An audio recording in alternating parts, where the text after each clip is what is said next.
membacakan ceritanya, bercerita di depan teman-temanmu. Nanti jangan lupa sebutkan nama dan apa judul ceritanya. Dipersilakan.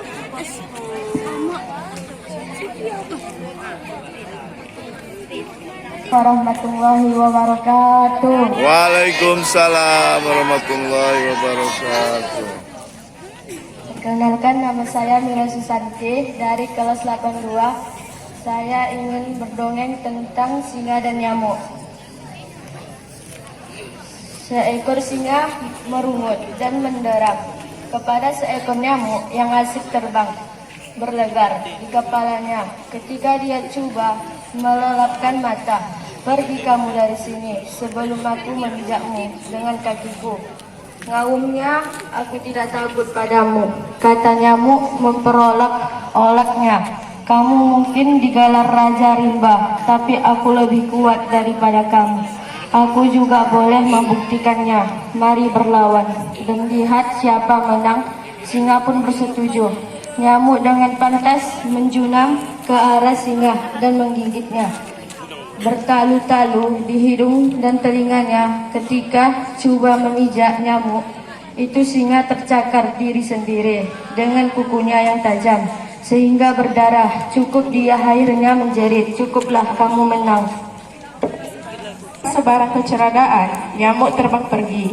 Dia bercakap besar tentang kejahatannya. Mengalah singa kepada siapa yang ingin mendengar. Dia terlalu lekap bercakap besar, sehingga tercakaplah pada serang lebah yang terbentang antar pokok-pokoknya. Ketika lebah-lebah kecil bergegas ke arahnya, nyamuk meronta diserangnya menyekat dengan kuat. "Aku berlawan dan berbahaya mengalahkan wahai kepala bola." Keluhannya hanya untuk menjadi himbau rawa yang lebih kecil daripada aku. Sekian dan terima kasih. Assalamualaikum warahmatullahi wabarakatuh. Waalaikumsalam. Mana suaranya? Perkenalkan, nama saya Aina Yahri Maulida. Saya dari kelas 84. Di sini saya mau bercerita tentang Alkisah Batu Bala Batu Batangkor. Pada zaman dahulu, di sebuah dusun hiduplah seorang janda dan tiga orang anak. Anak yang pertama perempuan yang bernama Dia, sementara dua orang anak laki-laki bernama Utun dan Ucin. Untuk memenuhi kebutuhan sehari-hari, emaknya bekerja sebagai berjualan kayu bakar di pasar. Ketiga anak emak Nina sangat nakal. Mereka tidak mau mendengarkan perkataan emaknya. Emaknya sering mendoakan anaknya agar sabar dan menghormati orang tua. Pada keesokan harinya, Mak Mina menyiapkan makanan untuk anak-anaknya, tetapi emaknya sudah membagi makanannya. Sedikit buat emak dan selebih buat anak-anaknya. Tetapi sang anak tidak peduli sama emaknya, sampai-sampai makanan emaknya pun disantap. Pada saatnya emak kembali dan mau makan, tetapi makanan habis dibuat anak-anaknya. Sang emak menangis karena kenapa anaknya begitu kejam buatkan dirinya begitu. Tetapi sang anak gak peduli. Mereka meninggalkan emaknya dalam keadaan sedih. Emak berlari sekencang mungkin ke arah batu bala batu batangkok dan berkata, "Wahai batu bala batu batangkok, makanlah aku, tangkaplah aku. Aku sudah capek melihat tingkah laku anakku." Dan batu itu memakan sang emak. Berapa saat kemudian sang anak menarik sang emak karena lapar. Tetapi sang emak gak ketemu juga dan mereka pergi ke daerah batu di mana sang emak sering berkunjung. Sesampai di sana mereka menemukan selai rambut sang emak dan sang anak berkata, "Wahai batu bala batu bertangkup, jangan makan emak kami, karena kami butuh emak." Dan batu berkata, "Kalian tidak perlu khawatirkan emak kalian, karena kalian buat sakit hati emak kalian dan kalian anak durhaka," kata sang batu dengan keras kepada sang anaknya.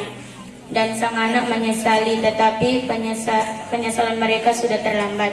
Dari cerita ini kalian harus menyayangi kedua orang tua sebelum kalian menyesal kepada diri kalian sendiri.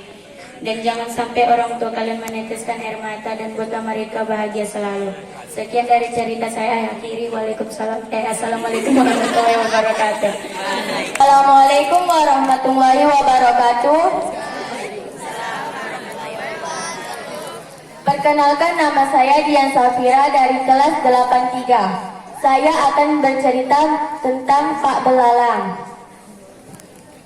Cerita ini mengisahkan tentang seorang lelaki tua, pemalas yang bernama Pak Belalang. Suatu hari, berkat sebuah peristiwa yang kebetulan, ia mendadak dikenal sebagai ahli nujum sakti yang mampu menjawab semua permasalahan pelik. Sampai pada suatu hari, ketenaran Pak Belalang sebagai seorang ahli nujum terdengar hingga kalangan kerajaan.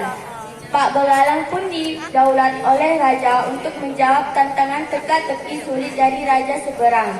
Apabila mampu menjawab semua teka-teki itu, ia akan menyelamatkan nasib kerajaan dari penguasaan raja seberang. Sebaliknya, jika gagal, ia akan mendapatkan hukuman yang berat dari rajanya. Dari cerita ini, kita diajarkan untuk harus menolong orang lain.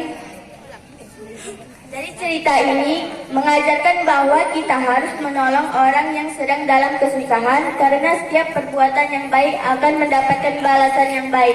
Sekian, terima kasih. Assalamualaikum warahmatullahi wabarakatuh. Warahmatullahi wabarakatuh. Perkenalkan, nama saya Atar. Hari ini saya akan menceritakan sebuah kisah yang berjudul Kura-kura yang Sombong. Di sebuah danau, hiduplah seekor kura-kura yang senang sekali memandangi langit luas. Ia membayangkan dirinya dapat berada di atas sana. Alangkah baiknya jika aku bisa terbang ke atas sana. Tinggal di dalam tempurung yang berat ini hanya memperlambat jalanku. Aku tidak suka, kata si kura-kura. Tak lama kemudian, ia melihat sepasang merpati di pinggir danau dan berniat untuk meminta bantuan. Lantas si kura-kura mendekati merpati dan berkata, "Hei merpati, bisakah kau membantuku untuk terbang? Aku ingin sekali melihat pemandangan dari atas sana." Lalu merpati pun menjawab, "Baiklah, kami akan mewujudkan impianmu.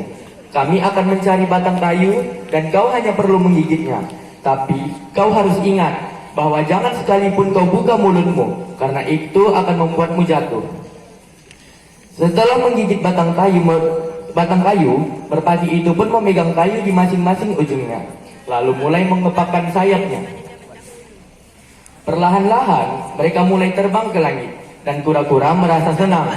Kura-kura lain yang melihatnya dari bawah berdecak kagum dan berteriak kepadanya, "Wah, hebat sekali kau dapat terbang di atas sana, kura-kura." Kura-kura yang sudah merasa hebat itu pun berniat membalas pujian tersebut dengan sombong. Tapi kura-kura yang lupa akan pesan merpati, ketika dia membuka mulutnya, gigitannya lepas. Alhasil, kura-kura terjatuh ke tanah. Untungnya, kura-kura memiliki tempurung yang keras yang melindunginya. Ia menyesal karena telah menyiapkan apa yang dia miliki dan tidak mengikuti pesan dari burung merpati itu karena kesombongannya. Sekian cerita tentang kura-kura yang sombong dari saya. Assalamualaikum warahmatullahi wabarakatuh. Ayo.